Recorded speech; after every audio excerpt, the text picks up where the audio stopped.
Day 60. Stand with love. Daily affirmation. I stand with love in every situation. Stand with love now and forever.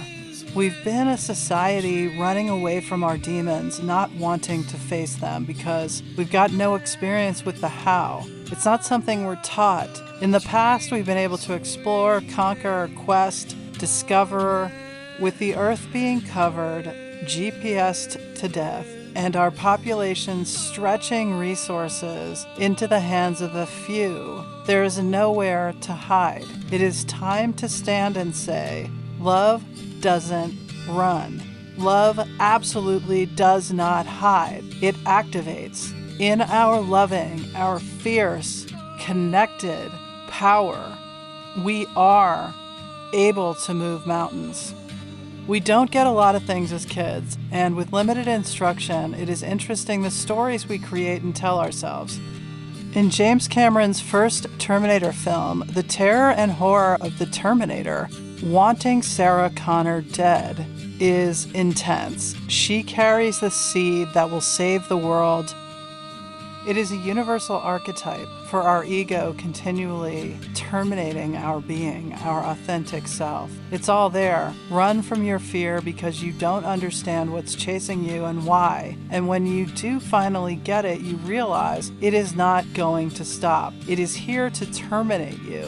You need to take a stand against that demon, hoping for a victory, so you can live to save the world, to contribute your gifts. Sarah Connor survives, and she is different from having faced her assassin. In the sequel, The Terminator 2, in which an evil and bad Terminator from the first movie becomes the savior of the heroine and the hero in the second, you begin to see the archetypal patterns as Schwarzenegger, playing the Terminator, appears before a terrified and tortured and mentally, they're calling unstable, Sarah Connor, fleeing the mental institution for her life against the new Terminator. Reaching out his hand, Schwarzenegger says, "Come with me if you want to live." In that moment, she has a choice: crucifier or savior. It's all a matter of your perception. Shifting the illusion of time and space. In one movie, he's the killer. In the other movie, he is there to save her. Our Terminators, our demons, can be our saviors or our crucifiers, depending on our perspective.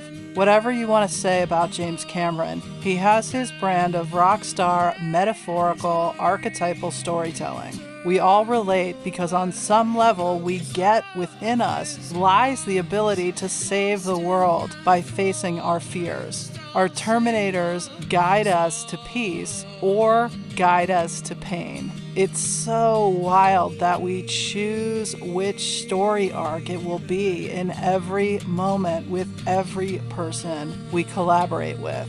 Since we're not living in a movie with a science fiction script containing and demonstrating the hero's journey in 100+ action-packed pages, we are on our own to figure it out. No one teaches us how to face these fears. When you have no instruction and there is no operating manual, it seems perfectly reasonable to hide from the Terminators of our lives and to keep up the cycle of forever running away from ourself, becoming fused to our fear, allowing it to build an empire of untruths. Stop it. Stand with love. Hundreds of years ago, there were fairy tales to help children process through their childhood terrors and remember the truth about themselves. Today, with everyone's personal hells being medicated, avoided, deadened, socialed, and our collective unconscious wounds raging largely unprocessed, we are at a turning point.